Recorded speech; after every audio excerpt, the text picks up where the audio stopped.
Music's a vital thing in my life. It was something that I found because I couldn't play football and run around with my friends at school. It was something that kind of on a whim I just took a form home one day for string tuition and ticked every box. My name is Ewan Mackay, I'm 19 and I live in Cruden Bay in the northeast of Scotland. I was born at 25 weeks.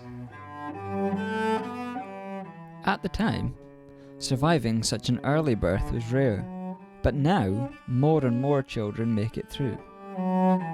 At a day old, I suffered a massive brain hemorrhage, which has left me with cerebral palsy. And last year, my family experienced it all over again, when my niece died after being born even earlier than I was.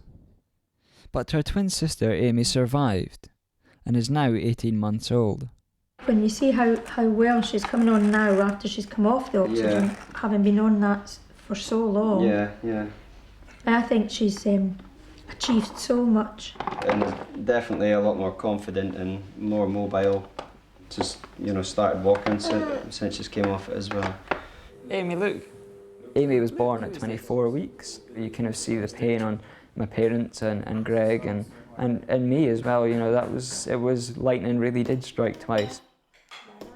We still don't know exactly what the future holds for Amy. Since I was born, survival rates have increased significantly, and more children are unaffected by premature birth.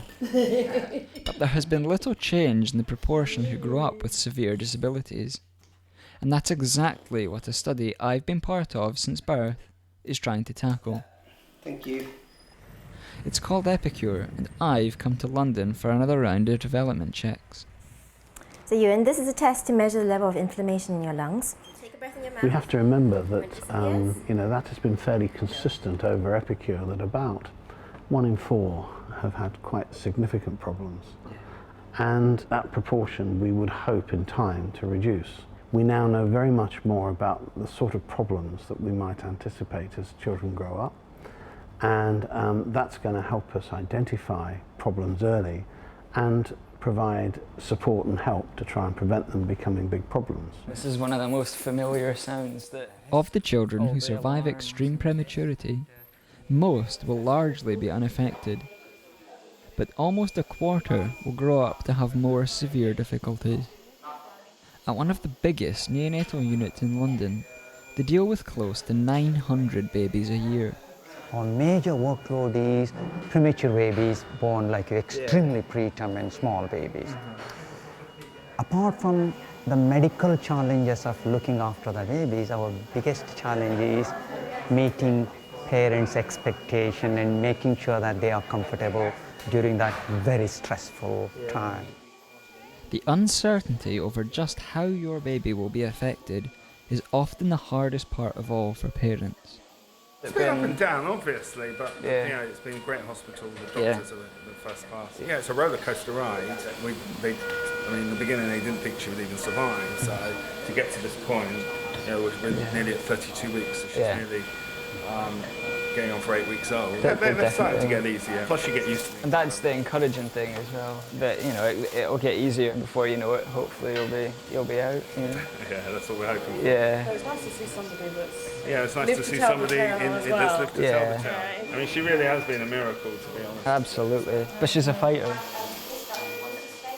Growing strong enough to leave the incubator and go home is just the first battle, because prematurity can lead to a life of challenges. Bright, who is also a participant in EPICure, needs carers as well as the care of his mum and dad. He was born 24 weeks, very tiny, just like, maybe like, just a little bit bigger than a telephone. At the time he was in the incubator, his progress wasn't okay, so they were thinking maybe they might switch it off because they don't see any progress. But I told the doctors that he will survive, and he did survive. It was very tough, very, very difficult, And those days too, we go to the hospital almost twice or thrice in a week. every second ambulance, you know, continue for so many years. Oh, he's a lovely child. He's a very lovely child.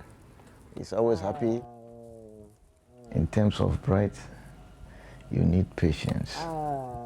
It's it's not easy. Sometimes the legacy of a premature birth never really leaves you or your family. It was horrible. A really tough time. It was hard. It was really, really hard. Because you struggled so much, they took us into this little room and told us that you only had hours to live. I used to put my hand in and I used to put my finger on your palm and you curled your fingers around like that. And I used to rub your palm and just say, take all my energy and all my strength to grow big and strong and healthy. Last year, I fulfilled a childhood dream of climbing Ben Nevis unaided. It was amazing. It was something I'd always wanted to do, you know, since the age of 8. When we got to the top, it was a really emotional thing because I knew that I'd finally managed to achieve the goal that I'd so desired for 10 years. I'd been very angry, you know, in my early years. You know, my friends would be running around the playground and playing football, and why could I not do that? I was scared to go out with my friends in case I'd fall over. I fall over all the time now. You know, it's something that I've just learned to do pretty gracefully, is to fall over. I feel very lucky to come through like I have, and Amy is a survivor too. It's incredible that medicine is able to help such young babies survive, but that's just the start. The challenge is ensuring that their chances of a happy and fulfilling life are just as good. I think I do have a unique bond with Amy. Some babies just unfortunately and sadly don't make it through. And so to be one of the babies that have, and to have Amy, you know, that has come through, it is emotional, it really is. You know, it's something that is totally unique, and I'm not sure I can quite ever explain how it feels.